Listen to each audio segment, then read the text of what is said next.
ಅಭಿವೃದ್ಧಿ ಕೆಲಸ ಮಾಡಲು ಸದಾ ಅಧಿಕಾರಿಗಳಿಗೆ ಸಹಕಾರ ನೀಡ್ತೇವೆ. ಆದರೆ ಪ್ರತಿ ಕೆಲಸಗಳನ್ನ ಸಿಎಂ ಅಥವಾ ನಾವೇ ಹೇಳಲು ಆಗಲ್ಲ. ನಮ್ಮ ಜವಾಬ್ದಾರಿಯನ್ನ ಅರಿತು ನಡೆಯಬೇಕು. ಅಭಿವೃದ್ಧಿಯಲ್ಲಿ ನಿರ್ಲಕ್ಷ್ಯ ಅಥವಾ ಕಾನೂನು ಸುವ್ಯವಸ್ಥೆ ಸರಿಯಾಗಿ ನಿಭಾಯಿಸದಿದ್ರೆ ಅಂತಹ ಅಧಿಕಾರಿಗಳಿಗೆ ಜಿಲ್ಲೆಯಲ್ಲಿ ಸೇವೆ ಸಲ್ಲಿಸೋಕೆ ಅವಕಾಶ ಇಲ್ಲ ಅಂತ ಲೋಕೋಪಯೋಗಿ ಇಲಾಖೆ ಹಾಗೂ ಬೆಳಗಾವಿ ಜಿಲ್ಲೆಯ ಉಸ್ತುವಾರಿ ಸಚಿವ ಸತೀಶ್ ಜಾರಕಿಹೊಳಿ ಹೇಳಿದರು. ಬೆಳಗಾವಿ ನಗರದ ತಮ್ಮ ಕುವೆಂಪು ನಗರದ ನಿವಾಸದಲ್ಲಿ ಮಾಧ್ಯಮದವರೊಂದಿಗೆ ಮಾತನಾಡಿದ ಅವರು, ಬೆಳಗಾವಿ ಜಿಲ್ಲೆ ದೊಡ್ಡ ಜಿಲ್ಲೆಯಾಗಿದ್ದು ಜಿಲ್ಲಾ ಮಟ್ಟದ ಅಧಿಕಾರಿಗಳು ತಮ್ಮ ಜವಾಬ್ದಾರಿ ಅರಿತು ಕೆಲಸ ಮಾಡಬೇಕು ಎಂದರು. ಆಡಳಿತದಲ್ಲಿ ಹಸ್ತಕ್ಷೇಪ ಮಾಡಲ್ಲ, ಜೊತೆಗೆ ಬಹಳಷ್ಟು ಅಧಿಕಾರಿಗಳಿಗೆ ಸರ್ಕಾರ ಕೊಡ್ತೀರಿ, ಯಾರು ಒಳ್ಳೆ ಕೆಲಸ ಮಾಡ್ತಾರೆ ಅವರನ್ನ ಯಾವುದೇ ಕಾರಣಕ್ಕೂ ಡಿಸ್ಟರ್ಬ್ ಮಾಡುವಂತ ಕೆಲಸ ಮಾಡಂಗಿಲ್ಲ. ಆದ್ರೆ ಇತ್ತೀಚೆಗೆ ನಡೆದಂತ ಕೆಲವು ಘಟನೆಗಳು ಬೆಳಗಾವಿ ಜಿಲ್ಲೆಯಲ್ಲಿ ಒಂದು ಏನು ಸಂದೇಶ ಕೊಡ್ಲಿಕ್ಕೆ ಹೊರಟಿದ್ದೀರಿ ಅಂತ, ಈಗ ಒಬ್ಬ ಕಮಿಷನರ್ ಅವರನ್ನ ವರ್ಗಾವಣೆ ವಿಚಾರಕ್ಕೆ ಸಂಬಂಧಪಟ್ಟಂತೆ ಅಂದ್ರೆ ಅಧಿಕಾರಿಗಳ ವಲಯದಲ್ಲಿ ನಾವು ಇದಕ್ಕೂ ರೆಡಿ ಇದ್ದೀವಿ, ಜೊತೆಗೆ ಒಂದು ವೇಳೆ ಹಿಂಗಾದ್ರೆ ಅದಕ್ಕೂ ರೆಡಿ ಇದ್ದೀವಿ ಅಂತ ಹೇಳಿ ಸಂದೇಶನ ಏನಂತ? ಅಲ್ಲ, ಮೊದಲನೇದು ಅವರು ಈಗ ಒಂದು ಅಧಿಕಾರಿಯಾಗಿ ಯಾವುದೇ ಇಲಾಖೆ ಬಂದರೆ ಅವ್ರ ಜವಾಬ್ದಾರಿ.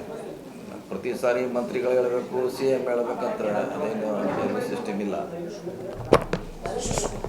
ಸೊ ಹೀಗಾಗಿ ಅವ್ರ ಜವಾಬ್ದಾರಿ ಅವ್ರು ಎತ್ಕೊಂಡು ಮಾಡಬೇಕಾಗ್ತದೆ, ನಾವು ಹೇಳೋದಲ್ಲ. ಈಗ ಹೆಂಗಾಗಿದೆ ಅಂದರೆ ಎಲ್ಲದಕ್ಕೂ ನಾವು ಹೇಳಬೇಕಾಗಿದೆ. ಪರಿಸ್ಥಿತಿ ಹೆಂಗೆ ಬಂದಿದೆ ಅಂದ್ರೆ ಒಂದು ಸಣ್ಣ ಘಟನೆ ಆದರೂ ಅದನ್ನ ನೋಡಿ ಅಂತ ಹೇಳುವಂಥ ಪರಿಸ್ಥಿತಿ ಬಂದಿದೆ. ಇಲ್ಲ ನಾವು ಮೊದಲೇ ಮಾಡಿದ್ದೀವಿ ಅನ್ನೋದು ಭಾಳ ಕಡಿಮೆ ಆಗಿದೆ.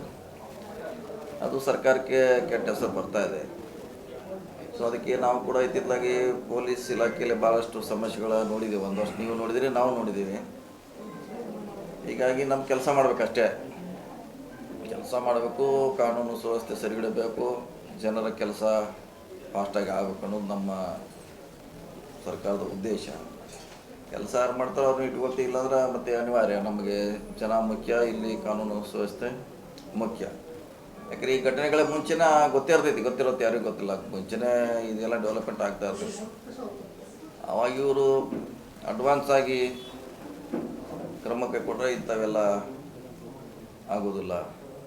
ಸೊ ಅದಕ್ಕೆ ಇದು ಉದಾಹರಣೆ ಅಂದರೆ ಪೊಲೀಸ್ ಇಲಾಖೆ ಇರ್ಬೋದು, ಮತ್ತು ಮುಂದೆ ಯಾವ್ದಾರು ಕೂಡ ನಾವು ಅದೇ ರೀತಿ ಇದೇ ಕ್ರಮ ಕೈಗೊಳ್ಳೋದು, ನೋ ಡೌಟ್. ಅದರಲ್ಲಿ ಅವ್ರವ್ರ ಮಾಡ್ಬೇಕು, ಅವ್ರ ಡ್ಯೂಟಿ ಅವ್ರು ಮಾಡ್ಬೇಕು. ನಾವು ಅವ್ರಿಗೆ ಹೇಳುವಂಥ ಅವಶ್ಯಕತೆ ಇಲ್ಲ. ತನ್ನ ಇಲಾಖೆ ತನ್ನ ಜನಕ್ಕೆ ಹೆಂಗೆ ಸೇವೆ ಕೊಡ್ಬೇಕು, ಅವ್ರ ಡ್ಯೂಟಿ ಅವ್ರು. ಪಂಚ ಗ್ಯಾರಂಟಿಗಳು ರಾಜ್ಯದಲ್ಲಿ ಸರ್ಕಾರ ಸರಿಯಾಗಿ ಜಾರಿಗೆ ಬರ್ತಾ ಇಲ್ಲ ಅಂತ ಹೇಳಿ ಒಂದು ಆರೋಪ ಮಾಡ್ತಾ ಇದ್ದಾರೆ. ಯಾಕಂತಂದ್ರೆ ಇವತ್ತು ಮಹಿಳೆಯರು ಕೊಡ್ಬೇಕಂತ 2,000 ಹಣ ಆಗಿರ್ಬೋದು. ಅಲ್ಲ, ಪ್ರತಿ ಸಾರಿ ಲೇಟ್ ಆಗ್ತಿತ್ತು, ಆಗಿದ್ರೆ ಇದೇನು ಹೊಸದಲ್ಲ. ಈಗ 2 ವರ್ಷದಲ್ಲಿ ಸುಮಾರು ಸಾರಿ 3 ತಿಂಗಳಿಗೊಂದು ಸಾರಿ ಕೊಡ್ತೀವಿ. 2 ತಿಂಗಳೈತಿ ಕಂಪಲ್ಸರಿ. ವಿರೋಧ ಪಕ್ಷ ಆರೋಪನ ಗೆರೆ ಹೊಡೆದಂಗೆ ಇವತ್ತು 30 ತಾರೀಕು 5 ಗಂಟೆಗೆ ಜಮಾ ಆಗ್ಬೇಕಂತಾರೆ ಅವರು. ಅದೊಂದು ದೊಡ್ಡ ಆರೋಪ. ಅದೇ ದೊಡ್ಡ ಸಾಧ್ಯ ಅವ್ರದ್ದು. ಅದು 5 ದಿವಸ ಬಿಟ್ಟು ಆಗ್ಬೋದು, ನಿಮ್ಮ ಒಂದು ತಿಂಗಳು ಬಿಟ್ಟು ಆಗ್ಬೋದು. ಸರ್ಕಾರದ ವ್ಯವಸ್ಥೆಯಲ್ಲಿ ಯಾವುದೂ ಕೂಡ ಆಗೋಲ್ಲ. ನಾವು ಎಲ್ಲಿ ತಪ್ಪಿಸಿದೆ ಇಲ್ಲಿ? ಅವರು ಈಗ ಉಪಮುಖ್ಯಮಂತ್ರಿಗಳು ಕಡೆ ಹೇಳಿದ್ರು, ನಾವು ತಿಂಗಳ ಎಲ್ಲಿ ಕೊಡ್ತೀವಿ ಅಂತ ಹೇಳಿದ್ವಿ, ನಮಗೆ ಮಾತು ಕೊಟ್ಟಿದ್ದೀವಿ. ಇಲ್ಲ, ತಿಂಗಳ ಮಾತು ಕೊಡ್ಲಿ ಬಿಡ್ಲಿ, ತಿಂಗಳ ಅಂತಿದ್ಯಾರ ಅದು ಲೇಟ್ ಆಗ್ತೈತೆ ಅಷ್ಟೇ. ಈಗ ಸುಮಾರು ಸಲ ಲೇಟ್ ಆಗಿದೆ. ಇವು ಕೂಡ ನಾವು 2 ತಿಂಗಳು ಕೊಟ್ಟಿದ್ದೀವಿ. ಈಗ ಒಂದೊಂದು ಸಾರಿನ 2 ತಿಂಗಳು ಕೂಡಿಸಿ ಕೊಟ್ಟಿದ್ದೀವಿ. ಸೊ ಅದರಲ್ಲಿ ಏನದು ಸಾರ್ವಜನಿಕ ಚರ್ಚೆ ಅಲ್ಲ. ಅದು ತೊಗೊಳೋರು ತೊಗೊಳ್ತಿದ್ದಾರೆ, ಕೊಡೋರು ಕೊಡ್ತಾ ಇದ್ದಾರೆ. ಅದ್ರಾಗ ಮಧ್ಯೆ ಬೇರೆಯವ್ರಿಗೆ ಏನು ಕೆಲಸ ಅಂದರೆ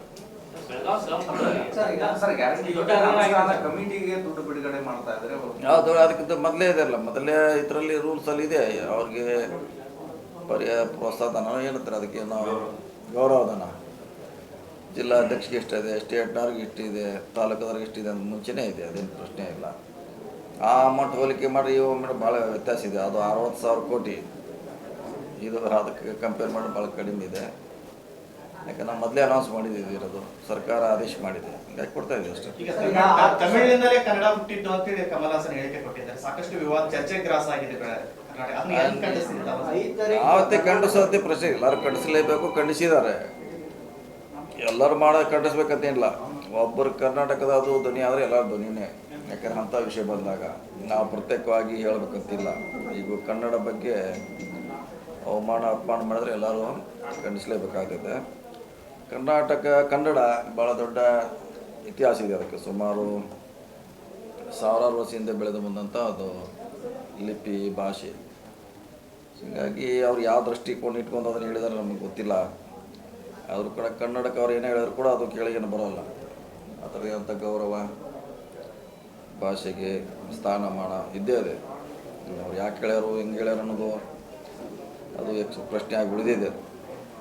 ಸೊ ಈಗಾಗಲೇ ಎಲ್ಲರೂ ಖಂಡಿಸಿದ್ದೀವಿ, ಮಾಡಿದ್ದೀವಿ. ಮತ್ತಿನ ದಿವಸ ಅದನ್ನೇ ಮಾಡಿದ್ರೆ ಏನಾಗ್ತಿರಲಿಲ್ಲ. ಸರ್, ಈಗ 6 ವರ್ಷಕ್ಕೆ ಒಂದು ಟ್ವೀಟ್ ಮಾಡಿದ್ದಾರೆ ಸರ್.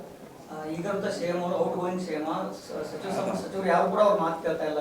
ಹಂಗೆ ಹೇಳ್ತಾರೆ ಅವ್ರು, ಯಾವಾಗ ಹೇಳ್ತಾರೆ ನೀವು ಟ್ವೀಟ್ ಹೋಗ್ತಾರೆ ನೋಡ್ರಿ, ಎಷ್ಟು ನೋಡ್ರಿ ಅವ್ರು ಹಂಗೆ ದಿವಸ ಮಾಡತ್ತಾರ. ಅವ್ರ ಮಾತು ಕೇಳ್ತಾ ಇಲ್ಲ, ಅವರು CM ಹೋಗ್ತಾರೆ, ಇವರು CM ಹೋಗ್ತಾರೆ, ಅದನ್ನೇ ಹೇಳ್ತಾರೆ. ಅವರು ಜನರ ಸಮಸ್ಯೆಗಳ ಬಗ್ಗೆ ಗಮನ ಬೆಳಕ ಚಲೋ ಅಂತ ಮಾಡಬೇಕು. ಅದನ್ನ ಮೀಟ್ರಲ್ಲ, ಅದು ನಮ್ಮ ಪಕ್ಷದ ಸಮಸ್ಯೆ, ಅದು ಇವ್ರ ಸಮಸ್ಯೆ ಅಲ್ಲ ಅದು, ಅಥವಾ ರಾಜ್ಯದ ಸಮಸ್ಯೆ ಅಲ್ಲ ಅದು, ಅದು ನಮ್ಮ ಪಕ್ಷದ ಸಮಸ್ಯೆ ಅದು.